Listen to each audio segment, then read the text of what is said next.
जय हिंद। देखिए, एक बरमूडा ट्रायंगल है जो जहाज़ों को, हवाई जहाज़ों को निगल लेता है।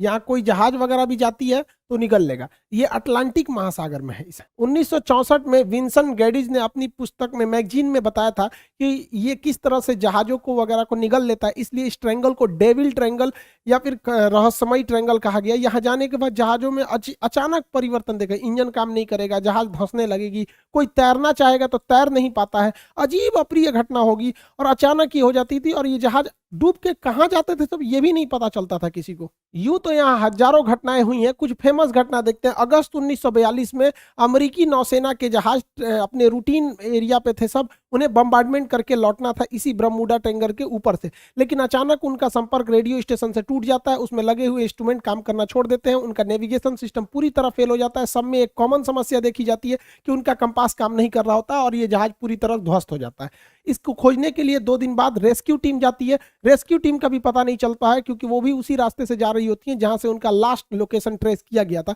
रेस्क्यू टीम का भी पता नहीं चल पाता है। उसके बाद ठीक 6 महीने बाद दिसंबर 1942 को फिर अमेरिकी नौसेना का जहाज विमान उड़ान भरता है और फ्लोरिडा से जब उड़ान भरता है और बरमूडा ट्रायंगल से ऊपर जाता है तो ये बमबरसक जहाज भी रडार से गायब हो जाता है। और इसके सामने भी सेम समस्या आती है। पायलट बताता भी है रेडियो सिग्नल पे कि मेरा कंपास काम नहीं कर रहा है, नेविगेशन सिस्टम काम नहीं कर रहा है, मौसम पूरी तरह से खराब है। ये भी ध्वस्त हो जाता है।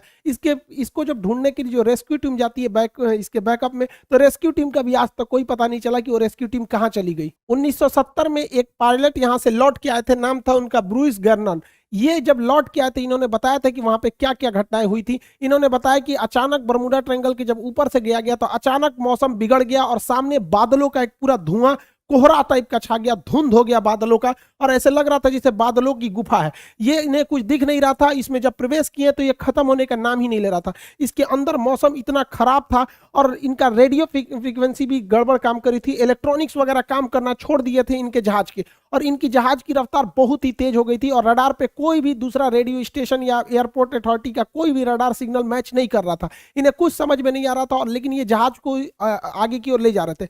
लगभग 3 मिनट बाद, एक अच्छी खासी दूरी तय करने के बाद ये उस जोन से बाहर निकले और उसके बाद ये अपनी जहाज को लैंड कराए। लैंड कराने के बाद देखिए इत्तेफाक क्या हुआ था कि वो 3 मिनट में ही 150 किलोमीटर की दूरी तय कर लिए थे। यानी इनकी जो रफ्तार हो गई थी लगभग 3000 किलोमीटर प्रति घंटा हो गई थी, जो अभी किसी भी पैसेंजर जहाज के लिए पॉसिबल नहीं है। ये तो मिसाइल और लड़ाकू जहाजों की स्पीड होती है।